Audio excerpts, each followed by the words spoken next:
Narxozi menga yoqadigan va boshqa universitetga o'xshamaydigan tomonlari.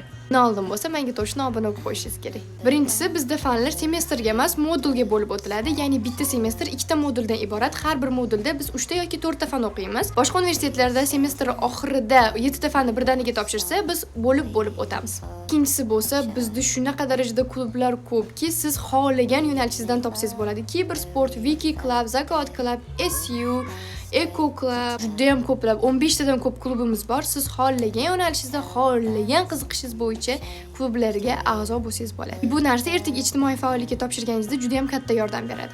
Menga yana bitta yoqadigan tomoni bu bizda juda ham ko'plab bayramlar, tadbirlar, har xil narsalar bo'lib o'tadi. Masalan, bahor ro'zida talabalar bahori bo'lib o'tdi. Bunda bir oy har kuni bayramlar, har kuni qanaqadir tadbirlar qo'yib chiqilgan. Siz xohlaganingizga borib qo'shilib ishtirok etib o'z ifingizga ball to'plasangiz yoki networking qilsangiz bo'ladi. Qo'llab-quvvatlashingizga qarab ikkinchi qism, ya'ni qaysi yo'nalish fiskalda, qaysi yo'nalish moliyada yoki narxozda o'qish haqida ma'lumot chiqaraman. Ungacha bay bay.